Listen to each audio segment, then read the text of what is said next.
Apa yang terjadi ketika manusia, anak muda, hanya fokus pada ambisi, pemirsa? Kejujuran menjadi hal yang paling remeh-temeh.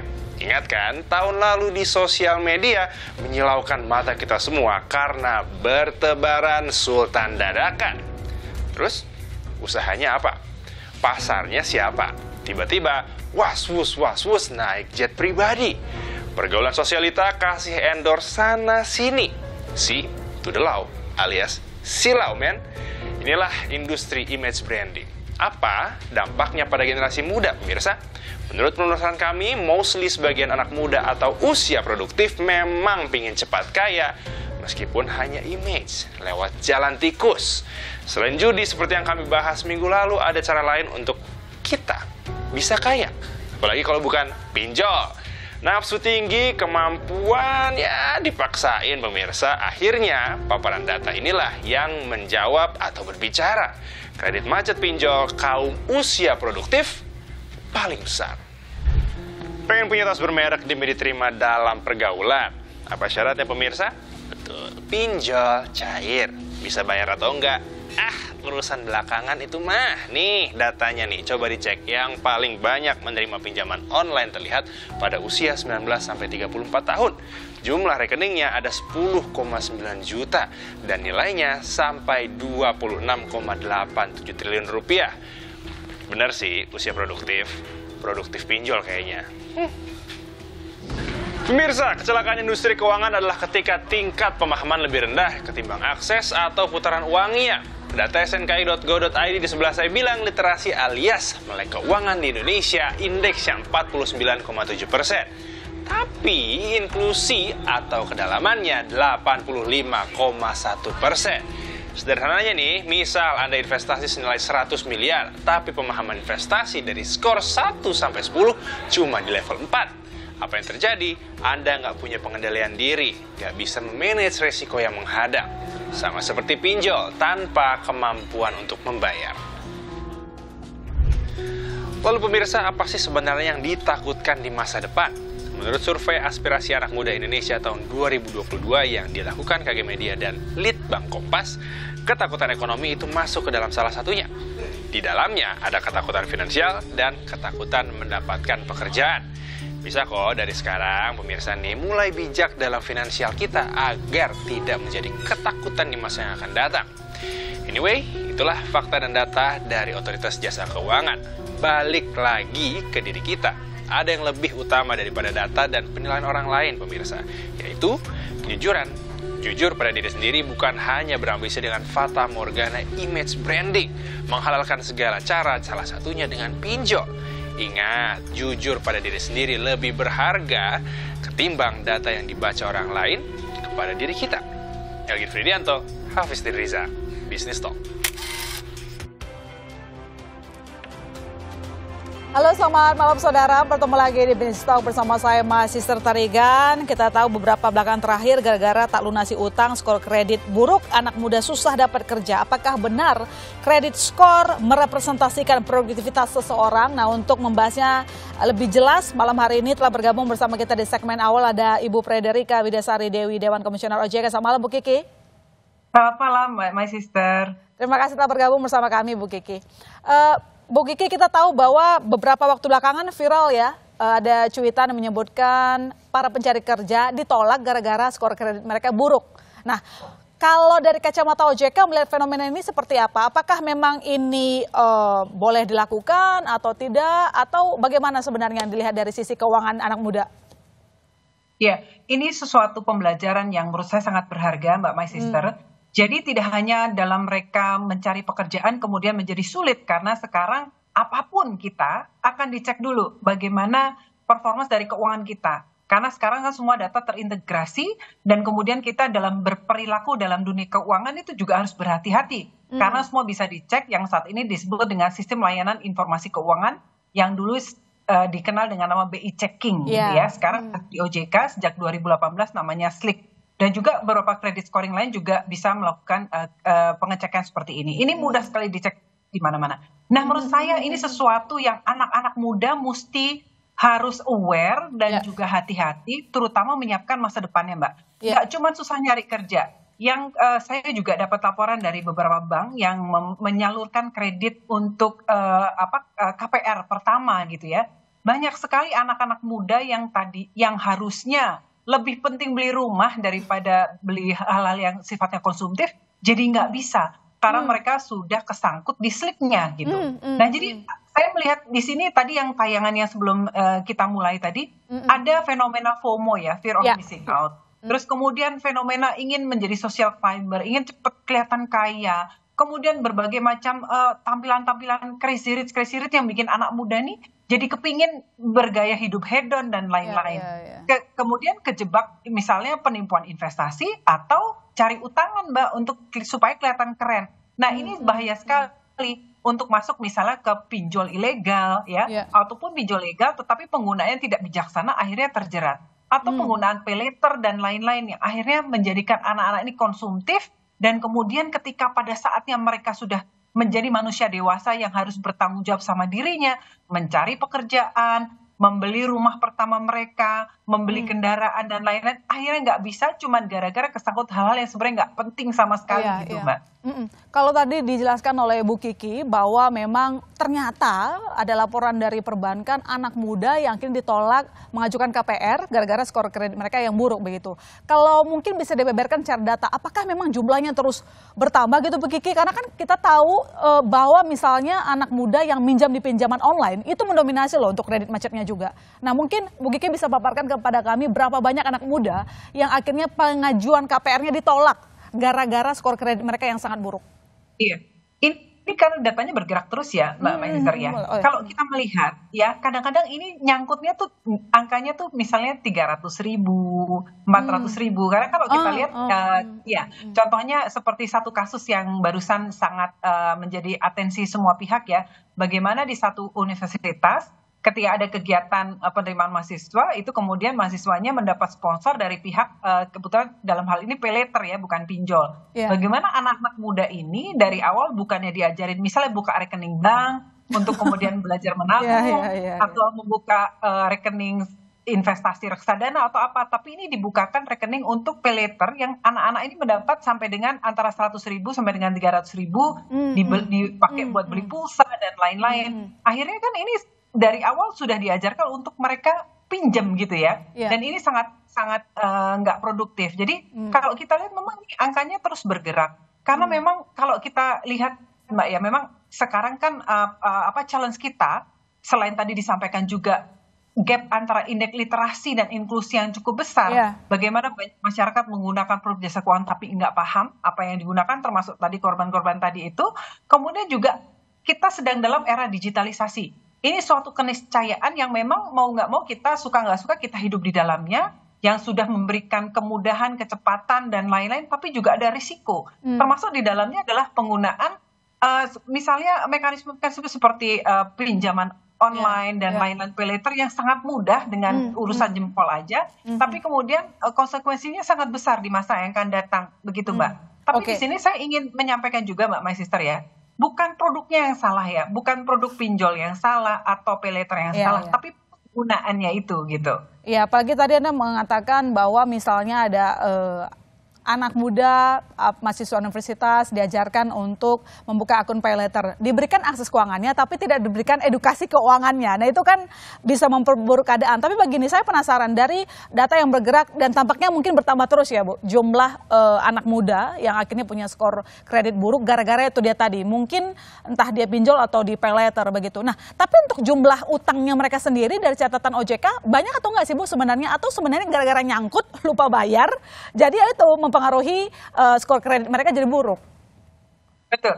Angkanya nggak signifikan ya, kebanyakan. Ya kalau kita lihat kadang-kadang nyangkut cuma seperti tadi saya bilang 300.000, 400.000, tapi ini membuat catatan buruk gitu. Karena skornya per orang kan kita bisa ngecek ya bahwa kita punya pinjaman tidak kita bayar atau misalnya dulu misalnya yang kita sering dengar misalnya kredit card gitu ya. Kita misalnya lupa bayar cicilan atau kemudian ada iuran tahunan yang kita nggak bayar gitu ya, itu bisa terrekord juga di slip kita dan lain-lain. Jadi kalau kita melihat sih sebenarnya bukan angkanya nggak gede-gede amat, tetapi semakin banyak anak muda yang kemudian gini loh Mbak, kan sering masyarakat kita tuh merasa kalau pinjem di online itu kan nggak ketemu orang ya Mbak ya, dipikirnya itu seperti habis itu kalau aku nggak bayar ya udah gitu loh. Iya. Padahal nggak tahu kalau itu semua masuk ke catatan. Memang saat ini untuk pinjol belum masuk ke catatan Slick karena itu sedang dalam proses untuk dimasukkan ke dalam Slick. Tetapi yang untuk pay later, kartu kredit dan lain-lain itu sudah masuk ke semua data ada di Slick ini. Jadi memang harus hati-hati dan harus bijaksana dalam menggunakan berbagai produk jasa keuangan digital ini yang seolah mudah tapi bisa mencelakakan dan menyengsarakan masa depan anak-anak muda kita. Selain pay later, kira-kira anak muda nyangkutnya di mana aja yang memperburuk skor kredit mereka? Dan jauh dulu Bu Kiki, nanti kita akan kembali saudara, tetap di Business Talk.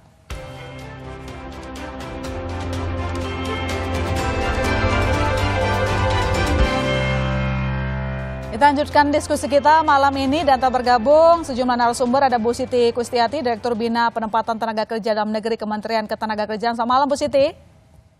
Selamat malam Mbak Ilona. Terima kasih telah bergabung diskusi bersama kami pada malam hari ini. Dan saya juga akan menyapa Pak Irfandi Ferizal, Human Capital Director PT Maybank Indonesia. Selamat malam Pak Irfan. Selamat malam Mbak Ilona. Terima kasih telah bergabung bersama kami. Dan saya juga menyapa Pak Bob Azam, Ketua Bidang Ketenagakerjaan Apindo. Selamat malam Pak Bob. Selamat malam. Terima kasih bergabung bersama kami dan tentu saja masih bersama kita Ibu Frederika Widyasari Dewi, Dewan Komisioner OJK. Saya ke Bu Siti dulu. Bu Siti, kita tahu belakangan viral begitu ada fresh graduate yang melamar kerja tapi kemudian ditolak dari perusahaan karena skor kredit mereka jelek. Nah, kalau dari Kemenaker melihat ini seperti apa? Apakah tindakan memeriksa skor kredit calon pelamar kerja itu adalah tindakan yang normal, wajar, atau sebenarnya itu dilarang? Baik Mbak Ilona, kalau kita bicara dari sisi regulasi Kementerian Ketenagakerjaan, kita bicara dari sisi regulasi dulu, bahwa berdasarkan Undang-Undang 13 tahun 2003 pada pasal 32 disebutkan bahwa penempatan tenaga kerja dilaksanakan berdasarkan asas terbuka, bebas, objektif, adil, setara, tanpa diskriminasi. Tentu kalau kita bicara asas terbuka, maka perlu keterbukaan. Era digitalisasi memang era keterbukaan. Jadi memang setiap orang bisa melakukan tracing ya. Kalau tadi kita sudah mendengar bersama bahwa sangat gampang sekali untuk melakukan tracing terhadap kredit. Cuma masalahnya di sini adalah ketika kita bicara masalah keterbukaan dan juga dengan asas keadilan, ini yang mungkin kita dari sisi regulasi sendiri mengacu pada penempatan tenaga kerja sendiri itu ditempatkan pada jabatan yang tepat sesuai dengan kompetensinya, sesuai dengan keahlian, bakat, minat, dan kemampuan dengan memperhatikan harkat martabat asasi. Kalau kita lihat dari skor kredit ini yang pertama kali dilakukan adalah untuk melihat kemampuan seseorang untuk melunasi hutang-hutangnya. Kalau dari sisi ketenaga kerjaan, memang kalau dari sisi regulasi pemerintah memang kurang tepat. Tapi ya kalau dari perusahaan-perusahaan kita tahu perusahaan selalu ingin mendapatkan tenaga kerja yang tidak bermasalah. Apapun itu mereka ingin mendapatkan tenaga kerja yang terbaik. Kurang tepat tapi bukan berarti dilarang gitu ya maksud Bu Siti? Di sini memang tidak ada kata larangan ya. Jadi seperti halnya dengan kita juga tahu bahwa HRD sekarang juga rekam jejak digital menjadi salah satu prasyarat. Tapi memang di dalam aturan dari Undang-Undang Ketenagakerjaan sendiri belum mempersyaratkan seperti itu. Belum mempersyaratkan seperti itu, tetapi dengan adanya praktik dilakukan oleh sejumlah perusahaan yang memeriksa skor kredit seorang pelamar kerja juga tidak bisa dilarang gitu ya Bu Siti? Ya, masalahnya memang tidak diatur dalam perundang-undangan. Cuma kalau tadi kita melihat kepada asas terbuka, harusnya di perusahaan juga menyampaikan kepada dari awal ya, dari awal rekrutmen sudah diberitahu bahwa syaratnya harus jadi apa saja. Jadi itu kerelaan pelamar kerjanya ya, karena dikasih tahu dari awal nanti diperiksa skor kreditnya. Jadi tidak pada tahap berikutnya baru ternyata diperiksa skornya gitu ya maksudnya ya, Bu Siti? Iya. Baik, saya ke Pak Irfandi. Yang kami tahu bahwa Maybank ini memeriksa skor kredit ya dari pelamar kerja. Mungkin bisa dijelaskan kepada kami, Pak Irfan, sejak kapan akses data Slick calon pelamar kerja jadi syarat mutlak di Maybank? Iya, kami harus melihat dulu berkaca pada kami perbankan tentunya ikut tataran regulasi dari OJK. Nah, dari OJK ini mempersyaratkan di surat edaran OJK kewajiban untuk melakukan pemeriksaan yang kita sebut dengan know your employee gitu kan ya. Jadi artinya kalau coba dilihat dari standar rekrutmen, itu basicnya adalah kita harus paham dulu know your employee, kandidat yang kita hire siapa gitu. Kemudian kedua kita melihat adalah prinsip kehati-hatian. Itu sangat ditekankan oleh OJK kalau pada saat kita melakukan semua kegiatan adalah selalu melihat adalah prinsip kehati-hatian. Yang ketiga kita melihat adalah aspek manajemen risiko yang selalu disampaikan tadi oleh Bu Kiki. Nah, dari aspek ke sana, walaupun tadi disampaikan tadi oleh mungkin secara umum ya, kalau mungkin di luar industri perbankan disampaikan tadi oleh dari Kementerian Tenaga Kerja bahwa mungkin tidak diatur di regulasi, tapi kan kewenangan meng-hire karyawan adalah kewenangan perusahaan. Tentunya hanya aspek kompetensi. Kami melihat juga aspek kalau kami nyebut adalah suitability, kecocokan. Dia melihat tadi disampaikan oleh Bu Kiki, apakah ada risiko? Kebayang kalau kita meng-hire karyawan, begitu ya. Kemudian kami ya dia adalah slick-nya, kemudian kolektabilitasnya macet. Kemudian akan berhubungan dengan apakah dengan vendor, apa berhubungan dengan abah, gitu ya. Kebayang ya, ada risiko di sini. Jadi Anda melihat bahwa akan mengganggu produktivitas mereka saat bekerja karena kebayang, harus bayar utang begitu ya? Tidak hanya produktivitas ya Mbak Ilona, tapi lebih kepada resiko. Ada aspek resiko yang gitu. Sehingga tadi ya kita ingin kepada karyawan kita bekerja sesuai dengan kode etik yang berlaku. Ya, karena bekerja di sektor keuangan gitu ya. Betul. Oke, baik. Tapi apakah seperti menyambung kata Bu Siti tadi soal asas keterbukaan, dari awal Maybank sudah memberikan pengumuman dari awal mencari kerja gitu, kan ada berbagai syarat tuh. Salah satunya juga dikatakan bahwa mau memberikan keterbukaan informasi terkait dengan skor kredit mereka. Ada nggak pengumuman itu dari awal? Tidak disebutkan secara rinci, tapi kan kita menyebutkan bahwa yang kita cari tidak hanya kompetensi, tidak hanya kualifikasi. Kalau kita menyebutkan selalu disebutkan di dalam kita mencari tenaga kerja, kita akan mencari kecocokan, termasuk adalah aspek karakter. Kalau kita bekerja di dalam meng-hire karyawan, aspek karakter perlu kita perhatikan. Ini cuma sekali lagi ya, tadi disampaikan oleh Ibu Mbak Ilona ya. Mungkin banyak karena malah calon karyawan itu diuntungkan, karena pada saat kita beritahu, Mbak, Mas, ini ada 100.000 loh. Oh, saya ada ya. Kadang-kadang dia lupa bahwa dia punya kredit card ada. Banyak kali yang terjadi demikian, malah kadang-kadang ayo dibereskan. Jadi kami tidak harga mati, Mbak Ilona. Kadang-kadang tahu, yuk dibereskan loh ini. Malah dia kadang-kadang nggak tahu. Tetapi kita harus satu hal, melihat dari sudut yang ekstrim. Kami bisa menemukan calon karyawan yang bisa memiliki 10 kredit card yang macet. Nah, itu kan sudah. Jadi kalau dikatakan tadi oleh Bu Kiki, bahwa apakah itu menjadi syarat mutlak, kita tidak menganggap itu sebagai syarat mutlak, tapi melihatnya sebagai holistik keseluruhan dari semua proses karakter, kualifikasi karyawan. Kita akan dilihat lagi, dicek lagi case-nya begitu ya? Betul. Apakah kemudian 100.000 kita langsung katakan bisa diselesaikan nggak? Kita nggak menjadi. Ini hanya administrasi ya. Tapi orang yang potensi bahwa dia memiliki sekian banyak macet, nah kita akan melihat ini ada apa ya? Apakah dia atau maaf mungkin lari lagi nih, kita kan maaf ini ada kalau di OJK ada anti pencucian uang gitu. Melebar kan banyak aspek yang kita harus prinsip kehati-hatian, Mbak Ilona. Baik Pak Irfandi, terima kasih. Saya ke Pak Bob. Pak Bob, selain dari sektor keuangan kan sudah mengatakan bahwa ketika mereka merekrut karyawan pasti skor kredit mereka akan diperiksa. Tapi kalau dari catatan Pak Bob, sektor apa saja yang sejauh ini sudah menerapkan memeriksa slick calon pekerja? Jauh ini yang kita cermati ya, baru di sektor keuangan. Untuk sektor di luar sektor keuangan kita lihat masih belum common nih, ngecekan skor kredit dari pencari kerja. Dan kita juga bisa melihat bahwa ini sifatnya kebijakan masing-masing perusahaan ya. Jadi belum menjadi praktek yang umum. Tapi kita bisa mengerti kalau misalnya tadi yang seperti dijelaskan oleh Pak Irfandi ya, ini merupakan salah satu bentuk kebijakan perusahaan untuk melihat latar belakang seorang calon pencari kerja. Tetapi ini juga kan nggak dipukul rata. Tetap saja dicermati mengenai case by case individu. Tentunya berbeda-beda ya.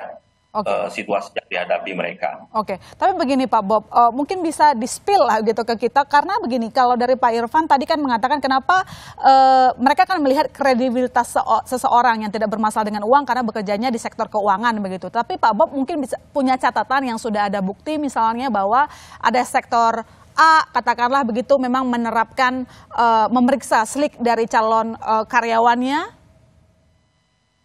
Ya, sebenarnya kan bukan hanya latar belakang soal keuangannya, di sektor lain ya, misalnya juga pengecekan terhadap perilaku mereka dari cara mereka bersosial media, itu juga yang sebenarnya yang lebih umum ya dipraktekkan saat ini ya. Itu juga satu langkah perusahaan untuk melakukan tracking mengenai kredibilitas seseorang pencari kerja. Tapi saya cuma melihatnya ini dari dua aspek ya. Yang pertama adalah masalah individu, kemudian ini juga dilihat sebagai sesuatu fenomena yang umum ya. Karena masalah pinjaman macet ini bukan hanya terjadi di Indonesia. Di Amerika juga sekarang mereka menghadapi banyak pelajar yang menghadapi kesulitan untuk mengembalikan pinjaman. Di mana Amerika juga memberikan write off ya.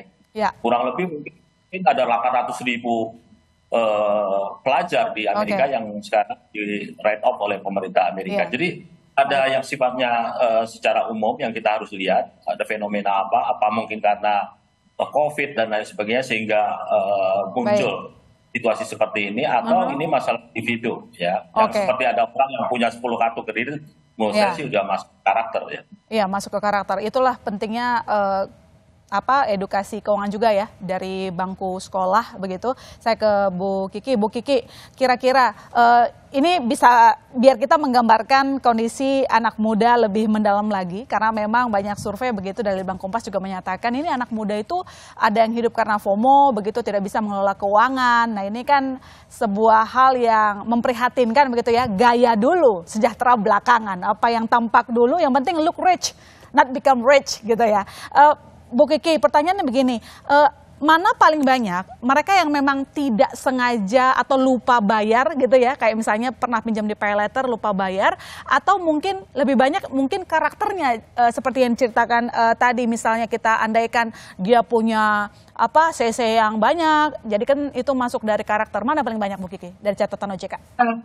Tadi kalau saya menyimak ya pembicaraan dari para narasumber juga tadi yang nyambung dari Pak Bob, itu kenapa di US itu banyak, itu karena mereka memang budayanya konsumtif banget ya. Kita pernah dulu kebetulan kami juga pernah tinggal di sana, itu memang semua itu konsumtif banget Mbak, dari mulai beli segala sesuatu pakai kredit gitu, cicilan gitu, juga bingung gitu ya. Nah sekarang udah happening di Indonesia gitu ya. Dan ini dengan karakternya sama kira-kira, sama nggak karakter itu?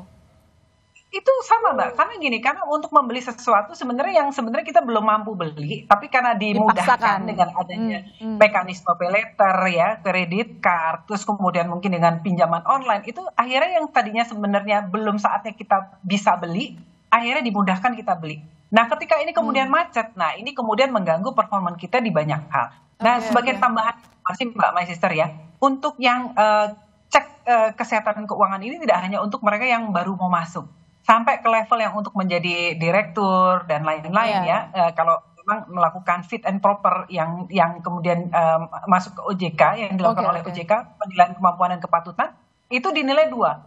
Salah satu dari beberapa, ada 2 yang kita terkait diskusi kita. Yang pertama adalah integritas dan reputasi keuangan. Jadi itu menurut saya, dan itu tentunya itu karakter untuk menjaga reputasi keuangan itu harus dibina dari kecil gitu, dari muda gitu ya. Nanti ketika kita dalam perjalanannya karirnya bagus tapi ternyata punya 10 kartu kredit yang macet, ini karakter juga kan. Tentunya kita sebagai misalnya kita mau menjadi pemberi kerja, tentu kita sangat khawatir kalau ini perusahaan kita dikelola oleh orang seperti ini. Nah ini Mbak, karena kami dari OJK, kami juga 2 sisi. Kalau melihat fenomena seperti ini, kita juga pertama tentu kita melihat ya, kita memberikan edukasi, dan jadi dari sisi masyarakat itu sendiri. Tetapi dari pelaku usaha jasa keuangan, kami juga melakukan pengawasan perilaku pelaku usaha jasa keuangan atau market conduct. Dalam hal misalnya yang kasus di Solo kemarin, itu ketika anak-anaknya itu dibukakan paylater, itu kemudian disuruh mengisi, kan harus sudah punya penghasilan, disuruh mengisi pekerjaannya adalah buruh gitu, padahal mereka mahasiswa. Nah ini seperti ini bisa dilaporkan kepada kami karena ini melanggar ketentuan-ketentuan dalam POJK, misalnya POJK 6 dan juga dalam Undang-Undang P2SK itu sudah yang pengembangan dan penguatan sektor keuangan itu sangat jelas sekali bahwa dari perilaku dari pelaku ini yang kemudian membuat masyarakat kemudian terjebak, terjerat dan lain itu juga kemudian bisa kita periksa. Perilaku seperti ini sangat tidak bisa ditolerir gitu, Mbak. Iya, perusahaan juga harus memperketat begitu ya ketika menerima data-data. Jadi tanggung jawab bersama, nggak cuma kita bergantung terhadap kesadaran mereka yang membuka akun paylater, tetapi juga dari perusahaannya begitu ya, Bu Kiki ya? Betul. Jadi dua arah, Mbak. Jadi nggak boleh. Ketika mereka sudah tahu ini sebenarnya segmen yang belum punya penghasilan, tapi dibombardir terus gitu, diajak, dimutahkan, dan bahkan diajari untuk ngisi kolom supaya dapat di-approve dan lain-lain, itu merupakan conduct yang salah dan bisa kita periksa lebih lanjut. Pertanyaan terakhir, tapi ini singkat saja, Bu Kiki, apa yang perlu diketahui oleh masyarakat untuk mengetahui skor kredit mereka di Slik OJK? Apa yang mungkin selama ini terlewat oleh masyarakat? Sebagai pertanyaan terakhir. Ya, bisa cek langsung Mbak ke Slik OJK atau bisa datang langsung, bisa cek online juga ke IDEPku ya, itu bisa panduannya mudah sekali di sosmed OJK, sangat mudah sekali. Tapi sebelumnya saya juga ingin menitipkan juga Mbak My Sister ya, anak muda sekarang harus belajar mengelola keuangannya ya. Bagaimana kemudian kita harus bisa memilah ya antara kebutuhan dan keinginan, itu dulu paling dasar. Memilah kebutuhan dan keinginan. Setelah itu ketika mereka mulai mendapatkan income dan lain-lain, itu harus bisa mengelola keuangannya, berapa persen untuk kebutuhan pokoknya, berapa persen untuk cicilan yang produktif ya, berapa persen untuk misalnya investasi. Nah itu budaya-budaya seperti itu harus diajarkan dari sejak sedini mungkin, supaya masa depannya anak-anak muda, generasi muda itu semakin cerah. Karena nggak cukup pintar toh Mbak, karena kalau situasi keuangannya, ketidakmampuan mengelola keuangan, dan lain-lain itu adalah satu dari penyebab masa depan anak-anak sekarang itu menjadi tidak sebaik yang dicita-citakan seperti itu. Konsisten membangun integritas diri sendiri mulai dari keuangannya mereka. Terima kasih Bu Frederika Widyasari Dewi, Dewan Komisioner OJK telah menyempatkan waktunya untuk kami. Terima kasih Bu, selamat malam. Mbak Sister, terima kasih semua. Izin live, terima kasih. Ya, dan saudara jangan kemana-mana, kami masih akan lanjutkan diskusi kita malam ini tetap di Business Talk.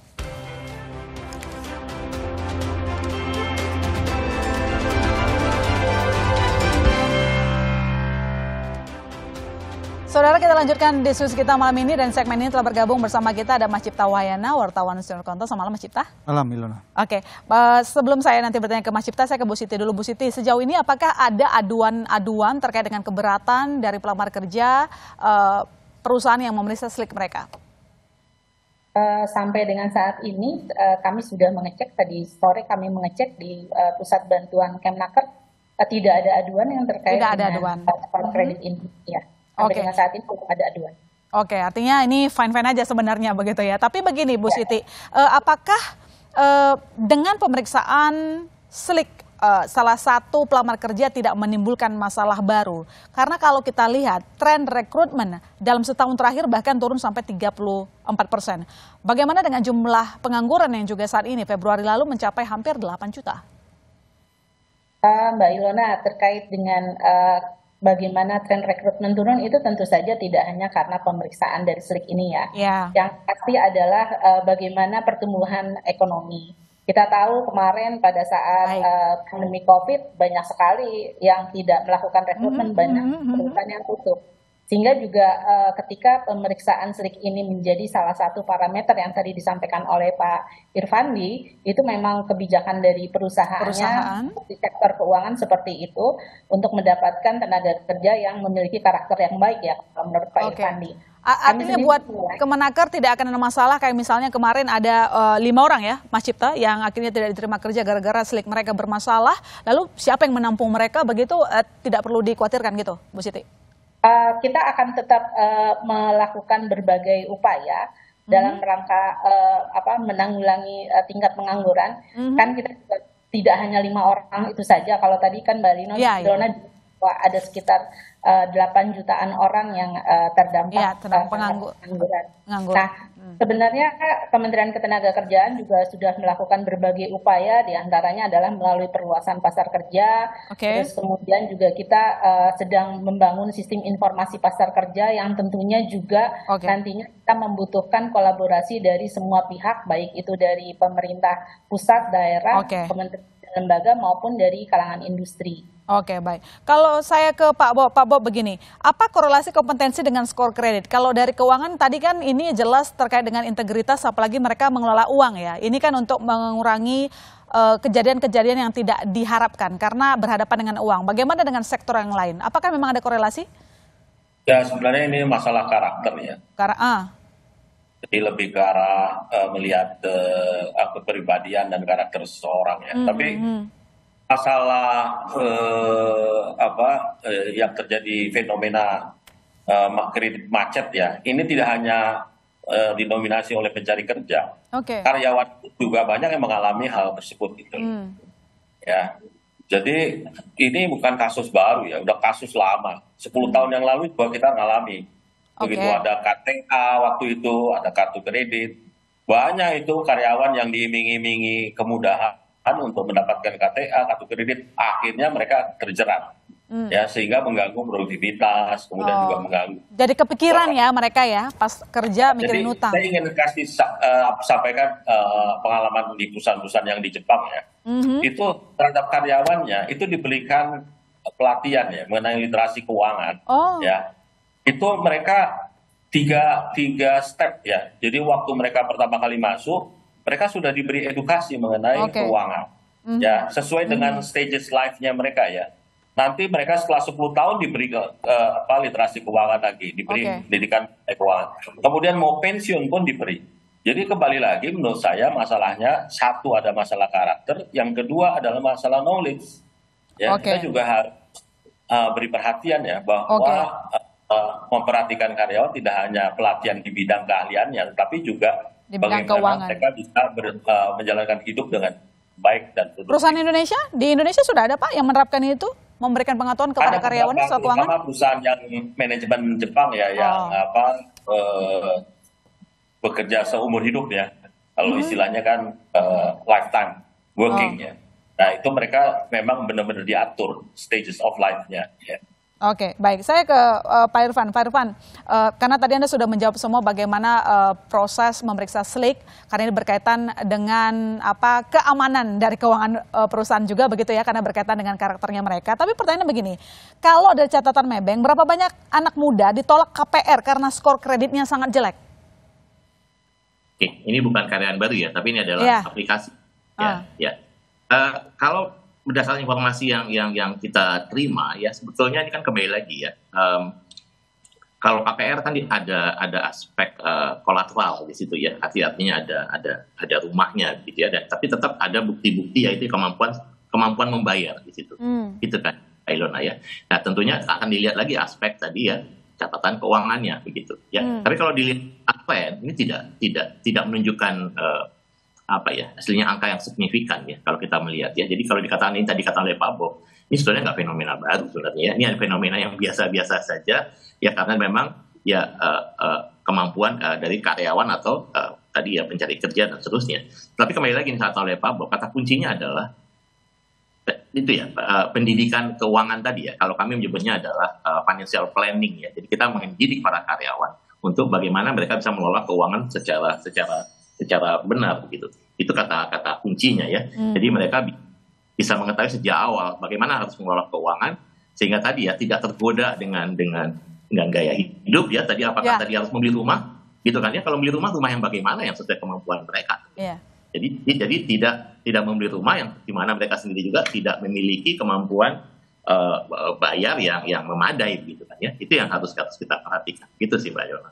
Oke, baik, saya ke Mas Cipta. Mas Cipta, kalau kita lihat kan yang mendominasi penduduk di Indonesia ini adalah mereka yang produktif katanya secara usia, milenial, Gen X, Gen Z begitu ya. Tapi ternyata di depan mata sudah kelihatan ya bahwa mereka tampaknya soal finansial pun untuk mereka sendiri bermasalah karena tidak bisa mengatur keuangannya mereka. Terbukti dengan sejumlah riset yang mengatakan anak muda ini mengutamakan gaya dulu, terlihat kaya, padahal tidak kaya begitu. Nah, jangan sampai ini jadi beban negara. Kita kan harapannya mereka jadi aset negara, tapi ujung-ujungnya jadi beban negara.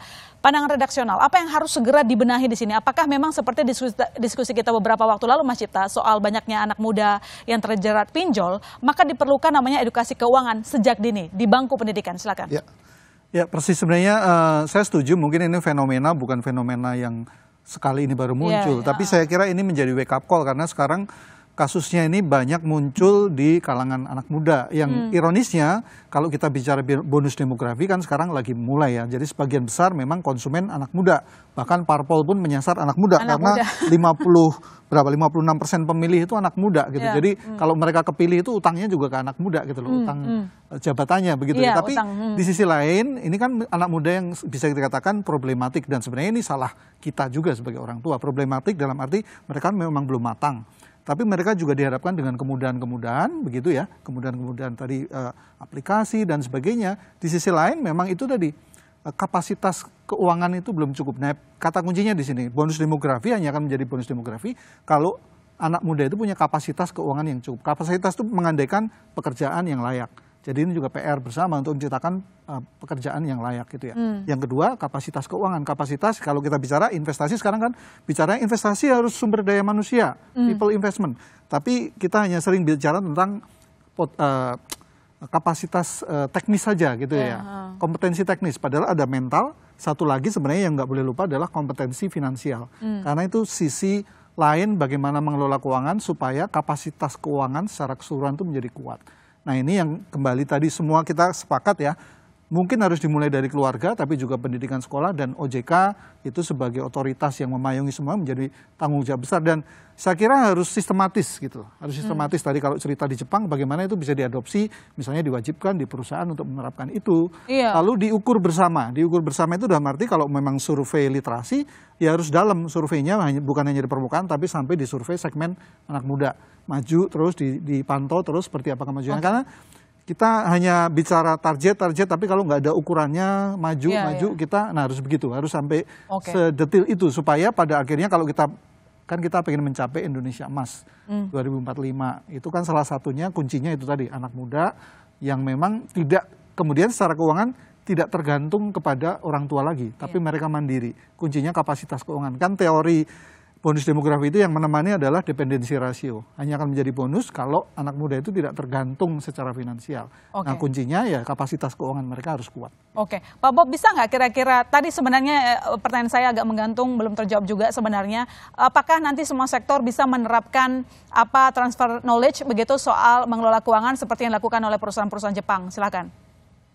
Ya saya rasa ini bagian ya dari aspek hubungan industrial ya yang harus dikembangkan di kemudian hari, bahwa kita juga harus membantu karyawan yang selama ini kan pendidikan menjelang pensiun itu udah hampir biasa lah, hampir di semua perusahaan. Tapi bagaimana pendidikan di dalam mereka bekerja itu juga penting sekali. Nah kadang persoalannya bukan masalah gaya hidup aja Mbak, tapi ya ada juga masalah spesifik di Indonesia ya. Di Indonesia ini yang kerja itu kan sedikit. Yang nggak bekerja itu kan banyak. Nah kadang kita juga menemui kasus bagaimana seorang karyawan itu harus menanggung begitu banyak keluarga. Sandwich generation ya. Ya dan kadang-kadang mereka juga menghadapi situasi yang menjepit ya. Misalnya orang tua sakit harus dirawat. Nggak ada jalan keluar, akhirnya mereka mencari jalan yang pendek. Yang ujungnya nanti akan menggulung mereka. Finally yang paling kasihan ya, mereka bisa sampai kehilangan pekerjaan karena terjerat masalah keuangan. Nah ini yang kita harus bantu ya sebagai perusahaan agar mereka dalam menghadapi masalah keuangan itu punya guideline. Nah, itu saya rasa yang perlu digalakkan di perusahaan. Bu Siti, mengingat tadi yang ceritakan ini juga cukup menarik disampaikan oleh Pak Bob bahwa banyak juga anak muda yang menjadi sandwich generation begitu, artinya mereka harus menanggung beban dan mereka kadang menjadi tulang punggung keluarga ya, dan itu memperberat keadaan mereka. Apa yang bisa dilakukan oleh Kemenaker untuk menampung teman-teman yang demikian kondisinya, Bu? Ada tadi hampir 8 juta jumlah pengangguran Republik Indonesia terakhir di Februari 2023. Silakan. Jadi yang bisa dilakukan Kemnaker adalah kita mencoba menambah partisipasi angkatan kerja. Kalau yang tadi Pak Bob sampaikan bahwa banyak sekali mereka harus menanggung, satu orang bekerja menanggung beberapa keluarga, kita juga berupaya untuk mereka-mereka yang tidak bekerja masuk menjadi pekerja. Antara lain adalah kita memperluas kesempatan kerja melalui penciptaan wirausaha. Sehingga dengan demikian diharapkan nantinya satu orang dalam satu keluarga tidak menanggung banyak beban. Oke, baik. Kita akan menunggu realisasi tersebut karena sebenarnya di media sosial itu banyak sekali anak muda yang mengeluhkan, aduh jadi generation nggak bisa beli baju kesukaan, nggak bisa makan yang dia suka karena memang mereka harus jadi tulang punggung keluarga. Sangat kasihan sebenarnya. Semoga teman-teman yang menonton Celebrity Generation, saya mau bilang Anda akan sukses ke depan. Tadi dijanjin sama Kemenaker akan menyediakan edukasi jadi wirausaha begitu ya Bu Siti ya. Saya ke Pak Irfan. Pak Irfan, mungkin bisa diberikan tips buat anak muda bagaimana sih sebenarnya mengelola keuangan yang baik, terutama ketika memutuskan untuk meminjam uang, baik itu dari pay letter atau mungkin pinjol, begitu, atau mungkin menggunakan kartu kredit, agar yaitu dia tadi skor kredit mereka juga terjaga, karena ini untuk integritas mereka juga, nama baik mereka. Silakan, Pak Irfan.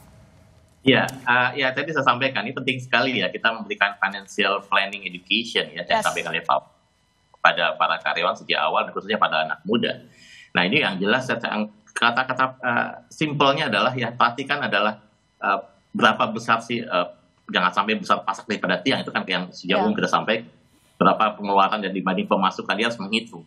Jadi kalaupun mengatakan dia harus meminjam uang gitu kan ya, nah berapa bayar dia, dan apa risiko-risiko yang harus diperhatikan, itu yang harus betul-betul diperhatikan. Yang kedua adalah kembali lagi ya, menghitung dengan ya pengeluaran-pengeluaran yang tidak terduga ya. Tidak terduga itu tidak hanya emergency, tapi ya godaan yang ingin konsumtif gitu ya, yang hari ini dengan sosial media yang sangat banyak, sangat memudahkan mereka untuk membeli barang gitu. Itu yang ya, saling membandingkan. Jadi kata kuncinya di sana sih Mbak Ilona ya, membuat para anak muda hari ini ya bisa memahami ya risiko-risiko dari pengeluaran mereka. Kemudian apa yang harus mereka lakukan untuk mereka kemudian berinvestasi untuk menabung dan dengan segala instrumen keuangan yang lainnya. Gitu. Oke, baik, terima kasih Pak Irfan. Terakhir kesimpulan singkat saja Mas Cipta, karena tadi Anda yang menyinggung jangan sampai anak muda dijadikan cuma sebagai objek suara. Lantas apa yang dilakukan politisi nanti, mungkin pemimpin ke depan, agar itu dia tadi kalau sudah berhasil mencuri suara mereka maka bekerjalah juga untuk mereka. Silakan. Ya sebenarnya gini, kalau boleh mengutip Bung Karno pernah bilang, beri aku 10 pemuda akan kuguncangkan dunia. Sekarang ini pemuda melimpah nih, tapi supaya bisa mengguncangkan dunia ini butuh kerjasama kita bersama. Gitu. Dan kebetulan ini kan pemerintahan mau berakhir, kita mau menyusun sebenarnya ini kan rencana pembangunan jangka panjang 2025-2045 kan bisa 20 tahunan. Nah pertanyaannya kan harus ada keterbukaan dari mungkin nanti pemerintahan yang baru dan sebagainya untuk supaya ada kontinuitas, supaya nggak berhenti lagi mungkin bikin program baru, dan sekali lagi fokus di anak muda itu menjadi penting. Anak muda, harapan bangsa, ini tanggung jawab kita bersama gitu. Harus kita dampingi gitu. Ya, harus didampingi. Semoga itu terrealisasi dan didengarkan oleh calon pemimpin negeri di masa depan. Terima kasih Mas Cipta Wayana, wartawan Sonor Konten, dan saya juga ucapkan terima kasih ke Ibu Siti Kustiati, Direktur Bina Penempatan Tenaga Kerja dalam Negeri Kementerian Ketenagakerjaan. Terima kasih Ibu Siti, sehat selalu. Saya juga ucapkan terima kasih ke Pak Irfan Ferizal, Human Capital Director PT Maybank Indonesia. Terima kasih Pak Irfan. Sehat selalu. Dan saya juga ucapkan terima kasih banyak ke Pak Bob Azam, Ketua Bidang Ketenagakerjaan Apindo. Selamat malam Pak Bob, sehat selalu. Selamat malam. Saudara jangan kemana-mana, Bisnis Talk masih akan segera kembali.